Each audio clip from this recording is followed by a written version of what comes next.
ao contrário daquilo que é a nossa percepção, aquilo que mais é imperioso depois é a discussão política. Porque nos outros domínios, os avanços foram muitos. Nos outros domínios, Portugal deu um salto enorme. Do ponto de vista político, nós temos esta dificuldade, que é mobilizar os nossos concidadãos para decidir aquilo que é correto. Eu, quando vocês me disseram o que é que eu vinha, eu comecei a pensar que raio de mensagem posso eu levar ali a um grupo de malta nova que está a cursar, está a fazer o curso superior e que tem o mundo à sua frente. E comecei a refletir qual é o pensamento geral que eu acho que a vossa geração tem, e é muito difícil porque eu já tenho o dobro e um pouco mais, o que torna muito difícil meter-me na vossa terra. As minhas filhas hoje usam coisas no dia-a-dia que eu vi nascer e que nem de perto nem de longe faziam parte do meu imaginário nem do meu cotidiano. E por isso é muito difícil manter a vossa percepção do mundo. Mas há um sentimento que eu acho que é um sentimento que eu consigo entender, porque é um sentimento que se generalizou um pouco a toda a comunidade, que é o sentimento do medo. Eu sou presidente do Fórum Internacional, que é o Fórum Europeu de Segurança Urbana, que é uma organização de 350 cidades europeias que acreditam que em matéria de criminalidade a prevenção é muito melhor que a repressão e é mais barata. Melhor, mais barata, eu gosto de acrescentar o mais barato para se perceber bem aquilo que tem que vir. E nesse âmbito, a minha organização pediu-me para ir ao México, onde se havia um grande fórum sobre segurança. E ao jantar, eu tive a sorte de jantar com gente de toda a América Latina. E o ambiente que eu percebi foi um ambiente completamente diferente daquele ambiente que eu costumo sentir na Europa. As pessoas tinham praticamente a mesma idade, mulheres e homens, todos muito parecidos, porque quem pensa que isto somos diferentes, não há diferença rigorosamente nenhuma. É uma questão. É que enquanto nós, europeus, temos uma qualidade de vida tremenda, conseguimos avanços fabulosos em todos os domínios. Vivemos com receio de não manter este nível de vida. Os sul-americanos, que só em parte têm este tipo de vida, vivem o brilho dos olhos de quem vai conquistar. E é essa percepção que faz toda a diferença. Nós hoje temos que discutir, e que eu acho que mais vale dizer-vos a vocês, é que o problema é sempre um problema de percepção. E é esse o essencial do problema que nós temos que discutir. Porque dificuldades houve sempre. Eu recordo, aliás, foi eu fez questão de me recordar, quando sou eu aqui, Sérvia, que é um panelista que costumo dizer que em matéria de costumes e daquilo da natureza humana, nós não mudamos nada desde o tempo romano, já dizer romanos para o culto, ao homicídio, vale a pena depois poder continuar por aí. Mas o Sérvia diz que é um autor, filósofo romano, a grande preocupação dele era a participação.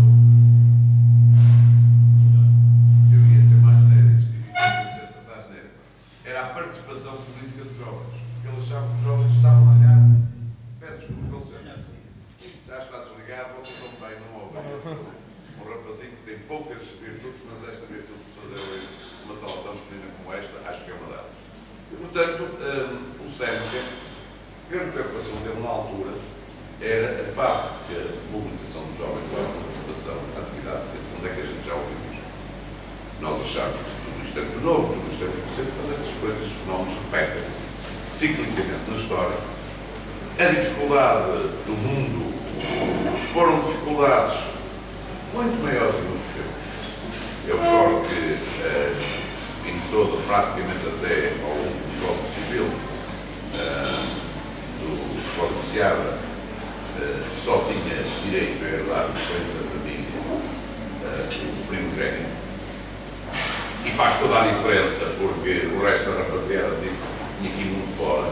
Quem ficava com as terras, porque a vida na agricultura era só um mais velho. Portanto, as dificuldades sempre foram. E eu acho que, apesar de tudo, nós vivemos num tempo em que temos todas as razões para achar que há um futuro e que esse futuro, como disse bem, não só depende de cada um de nós. Qual é o balanço de hoje? Se vocês perceberem uma história, para quem conhece a história, as dificuldades sempre foram muitas e nunca houve, não há nenhum futuro que esteja escrito, tudo acontece todos os dias, a gente não sabe o que é que vai acontecer amanhã. Sei que a gente pode ter uma participação mais positiva ou menos positiva, depende muito de nós, mas acho que vale a pena nós fazermos um pequeno balanço daquilo que hoje temos, particularmente aqui em Portugal. E é daí, dessas condições, que decorre a capacidade que nós vamos ter depois de fazer um futuro para o futuro. Podem ter a certeza que, apesar da crise, nós vivemos em Portugal numa situação que nunca vivemos na nossa história. Nunca. E a primeira coisa que devia encher-nos de orgulho, que é importantíssima para o vosso futuro, é perceber que foi bem recentemente, há 2 anos atrás ou há 3 anos atrás, que nós estourámos com um paradigma, que era o paradigma do que é ser possível, que era o paradigma de importarmos mais inteligência do que aquela sociedade. Quando se definiu o modelo económico, quando se discutia sobre o modelo económico, eu fartei de ouvir, cansei de ouvir gente que dizia que o modelo económico deveria ser baseado no modelo de mão de obra barata, até porque, bem, já que foi caracterizada a fraca qualificação dos cidadãos portugueses, em geral. Mas o que é certo é que no consulado do nosso partido, creio que posso dizer assim, pela primeira vez na nossa história, as exportações que nós fizemos tinham mais valor acrescentado do que aquilo que estávamos a comprar. Faz toda a diferença. É como dizer uma equipa de futebol que não consegue ganhar um jogo, ela chegou lá e deu 2-0 para o adversário. Foi por acaso, não foi por acaso, não sei que conseguiu esse objetivo. E é uma alteração total naquilo que era o paradigma do país. Uma outra alteração de paradigma que é extremamente importante. Durante mais de 3 anos, nós liderámos as políticas de investimento na inovação. E vocês viram este ano parte do fruto, quando os jornais simpaticamente começaram a identificar vários portugueses que tinham ganho prémios internacionais com produtos, com invenções, com frutos da sua inteligência. Só que isso não acontece por acaso. Isso não é um Carlos Lopes que apareceu, que era um indivíduo muito votado. Não. Isso é fruto de uma política que apostou na inovação, que apostou na ciência, que apostou nas novas tecnologias. O país que mais apostou nos últimos anos nas novas tecnologias foi Portugal. E a diferença é esta, vocês já não vão senti-la. O Estado tinha uma relação com o cidadão que era um cidadão de desconfiança, e por isso, como se desconfiava do cidadão, todos os atos do cidadão tinham de ser justificados naturalmente, registados. Hoje, praticamente, a inversão de postura do Estado relativamente aos cidadãos faz com que o Estado confie nos cidadãos e tenha simplificado a vida de uma forma que é praticamente impossível de pensar há uns anos atrás. Hoje em dia a gente vai fazer uma escritura chamada Casa na Hora, ou vai fazer uma empresa, a empresa na hora. Vocês não sabem o valor disto, porque apenas quem leu Kafka ou quem viveu, como eu vivi quando era advogado, outros tempos, pode perceber qual é a mais-valia que nós aportamos nesta matéria. Mas, se quiserem, Portugal também deu um brutal salto naquilo que diz respeito à sua principal dependência, pelo menos no século, que é a dependência energética. Hoje por hoje, nós estamos a produzir 52% da energia que consumimos, quando há bem poucos anos atrás, cerca de 5 anos, apenas produzimos 22%. Depois agora há umas polémicas sobre o preço ou não o preço que se paga sobre essa matéria. Mas que diabo, se nós tivermos em conta que ainda nem sequer estão prontas parte dos investimentos que foram feitos nos últimos anos em matéria de energias renováveis, nós podemos pensar que aquela que é a principal fatura que pagamos ao exterior, que é em combustíveis, vai tender a diminuir, obviamente alterando a situação financeira do país.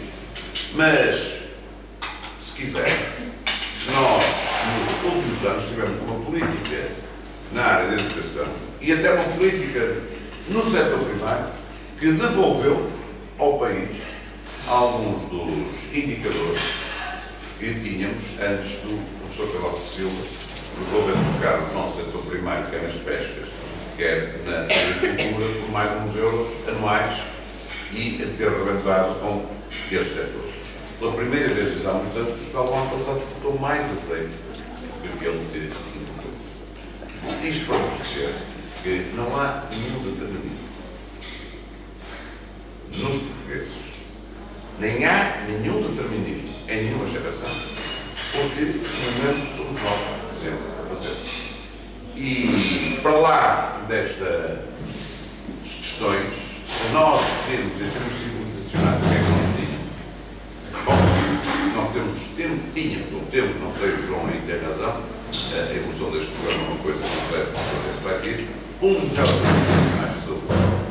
Podemos discutir como fizemos, mas era um dos mais eficazes serviços nacionais de saúde.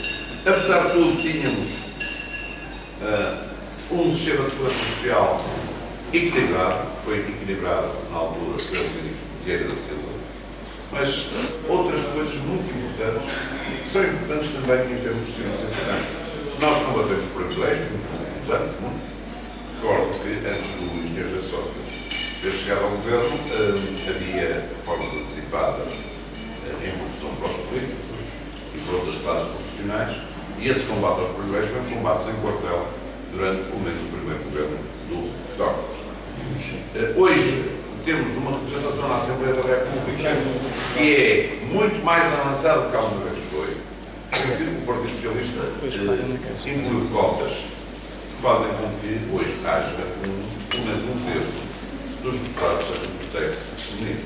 Ainda bem que eu naquela altura dos votos, que eu desconfiado que vai ser uma forma de proteger o sexo masculino, porque como a maior parte das nossas universitárias são do sexo feminino, é bem provável que um dia iremos comer.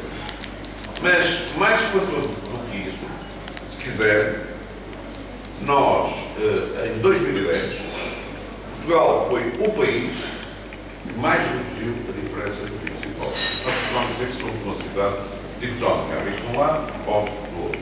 O balanço é este: em 2010, Portugal fez a maior aproximação de todos os países da União Europeia entre ricos e pobres, que deve o fosso. Ora bom, este é o pano de fundo em que a nossa geração tem que atuar.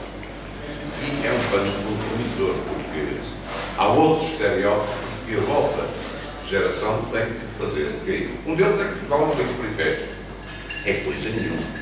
Portugal, se quisermos considerar a sua localização estratégica em termos de comércio mundial, está exatamente localizado onde se faz a transumância entre a Ásia e a Europa, entre a África e a Europa, entre os Estados Unidos e a Europa. Como sabem, uma parte das mercadorias não se deslocam de avião, deslocam-se de navio. E Portugal está, nessa matéria, bem no centro das rotas comerciais que produz o continente. Mas há uma outra coisa que hoje, graças às novas tecnologias, já não é possível continuarmos a dizer que somos periféricos. Qualquer um de vocês, com o vosso computador, está em contacto com qualquer colega de qualquer sítio, com qualquer pessoa de qualquer sítio, dependente apenas da nossa capacidade de interação com essas pessoas. E, portanto, Portugal deixou também, por essa via, de ser um país periférico. O que é que isto agora tem a ver com a vossa pergunta?